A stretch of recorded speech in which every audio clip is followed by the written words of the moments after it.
Okay students, today we are doing wild life sanctuaries. अब हम आगे पढ़ रहे हैं वाइल्ड लाइफ सेंचुरीज क्या होती हैं। Wild life sanctuaries are those area, open area, जहाँ पर वाइल्ड एनिमल्स को रखा जाता है, उनको प्रोटेक्ट किया जाता है। For example, one of the wildlife sanctuary is Pachmarhi wildlife sanctuary. इसमें क्या है, यहाँ पर वो एनिमल्स रखे जाते हैं जिनको डेंजर है एक्सटिंक्शन का। एक्सटिंक्शन मतलब जो एक्सटिंक्ट हो चुके हैं, बिल्कुल ख़त्म हो चुके हैं, वो एनिमल्स यहाँ पर रखे जाते हैं ताकि उनको आगे प्रोटेक्ट किया जा सके। जैसे कि टाइगर्स है ना, टाइगर्स अभी धीरे धीरे ख़त्म हो रहे हैं, तो इसलिए such animals are kept over here. अब आपको पता होगा कि जूज भी होते हैं, है ना। तो what is the difference between जू एंड वाइल्ड लाइफ सेंचुरी। जू और वाइल्ड लाइफ सेंचुरी में क्या डिफरेंस होता है बेसिकली चिल्ड्रन। जू में तो क्या होता है, पिंजरे में बंद करके रखते हैं हम एनिमल्स को, है ना, केजेस में बंद होते हैं।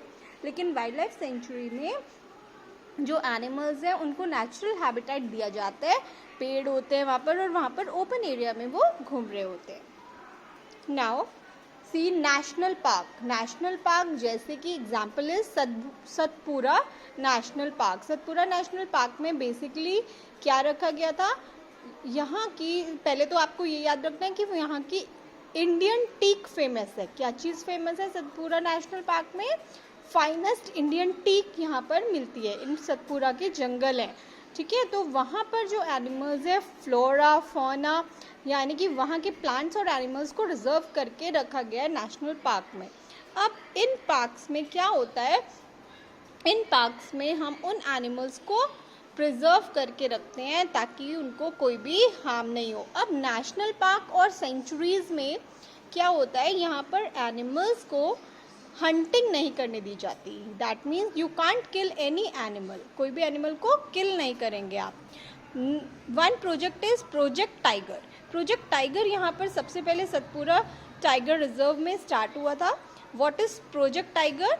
गवर्नमेंट ने टाइगर्स को प्रोटेक्ट करने के लिए एक प्रोजेक्ट शुरू किया था, प्रोजेक्ट टाइगर। इसमें टाइगर्स क्योंकि धीरे धीरे एक्सटिंक्शन की ओर जा रहे थे, जैसे आपने देखा होगा डायनासोर एक्सटिंक्ट हो चुके हैं, दे आर एक्सटिंक्ट एनिमल्स। तो some animals are also in danger, that is known as endangered animal. ऐसे एनिमल्स जो कि धीरे धीरे खत्म हो रहे हैं, डिमिनिश हो रहे हैं, उनको हम एंडेंजर्ड एनिमल्स बोलते हैं। तो ऐसे एनिमल्स को बचाने के लिए ही नेशनल पार्क्स और सेंचुरीज बनाई गई, गवर्नमेंट ने बनाई, और प्रोजेक्ट शुरू किया गया प्रोजेक्ट टाइगर, जिसमें टाइगर्स को प्रोटेक्ट करने के लिए उन्होंने वाइल्ड लाइफ सेंचुरीज और पार्क्स बनाए, that is project tiger. Next come endangered animals. Endangered animals वो होते हैं जो एक्सटिंक्शन धीरे धीरे डिमिनिश हो रहे हैं, धीरे धीरे कम हो रहे हैं। For example tiger, you can see the picture, wild buffalo. Next is बारहसिंघा। बारहसिंघा भी एक एनिमल होता है, ये भी धीरे धीरे खत्म हो रहा है। अब आप कहोगे मैम क्या बिग एनिमल्स ही एक्सटिंक्ट हो रहे हैं? नहीं, छोटे एनिमल्स भी एक्सटिंक्ट होते हैं, जैसे कि कुछ फ्रॉग्स भी आप देख रहे हो आजकल कम हो गए, लिजर्ड्स कम हो गया, आउल्स, बैट्स, ये चीज़ें धीरे धीरे कम हो रही हैं। तो हम इसको प्रोटेक्ट करने के लिए ही, कंजर्वेशन करने के लिए इनको हम वाइल्ड लाइफ सेंचुरीज और पार्क्स बनाए जा रहे हैं, ठीक है। Now see what is ecosystem. Ecosystem is made up of all the animals, plants and microorganism in an area. उस एरिया के जितने भी प्लांट्स, एनिमल्स और जितने भी लिविंग माइक्रो ऑर्गेनिजम्स हैं, वो including non living components like climate, soil and river is known as ecosystem. Ecosystem क्या है बेटा? इकोसिस्टम में plants, animals, microorganism, that means living, और non living things. Non living things जैसे कि climate, soil, rivers, deltas etcetera. तो सब कुछ इकोसिस्टम है। एक टर्म हमने पढ़ी थी biosphere. What is biosphere? Biosphere में सिर्फ plants, animals, microorganism, that means living thing अगर हम लेते हैं तो वहाँ पे बायोस्फीयर बोला था। नाउ टर्म्स कम इकोसिस्टम। इकोसिस्टम में ही बायोस्फीयर होता है। Ecosystem means living and non living both. Clear? Now see red data book. What is red data book? अब Red Data Book is the source, underline from here, Red Data Book is the source book which keeps a record. एक ऐसी book maintain करी गई जिसमें record बनाया गया, किसका? Record of all the endangered animals and plant. जो animals धीरे धीरे कम हो रहे हैं, डिमिनिश हो रहे हैं, या प्लांट्स कम हो रहे हैं, उनके नाम उसमें लिखे गए. तो ऐसे बुक का नाम क्या है? Red data book.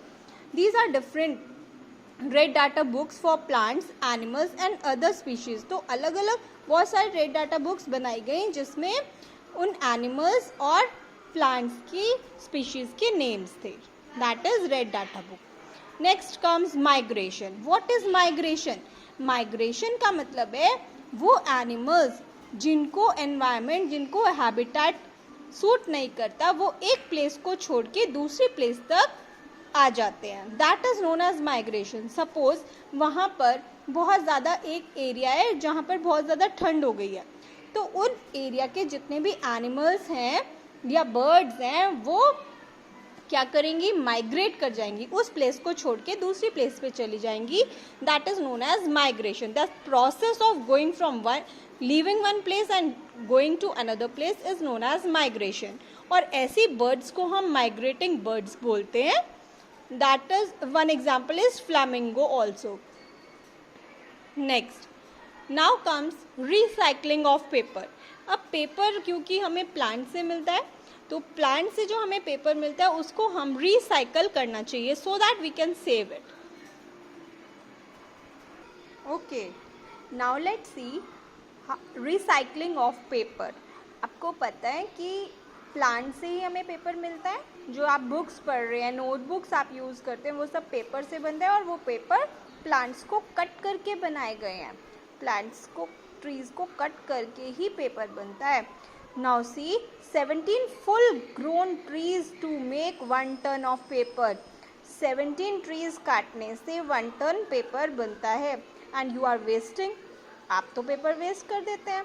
यूज़ किया, अच्छा नहीं लगा, कुछ भी है, प्लेन्स बनाया, उड़ा दिया. तो पेपर्स आपको सेव करना चाहिए. इफ़ ईच स्टूडेंट और child saves at least 1 sheet of paper a day, अगर आप एक दिन में 1 sheet भी सेव करोगे तो देखो कितने ट्रीज आप प्रोटेक्ट कर सकते हो पूरे साल में. तो 1 year में आप देखो कितने सारे ट्रीज प्रोटेक्ट कर पाओगे.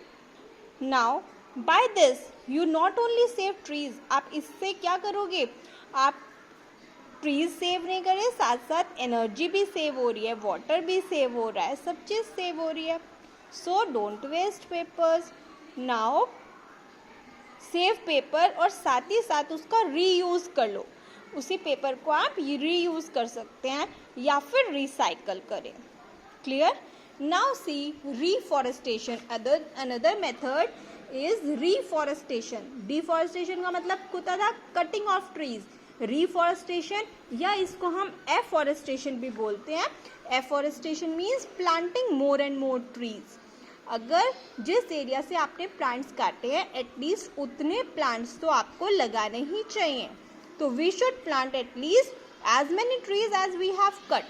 Reforestation takes place naturally. बेटे रिफॉरेस्टेशन नेचुरली भी हो जाता है और नेचुरल प्रोसेस में आपको उस लैंड को छोड़ देना है.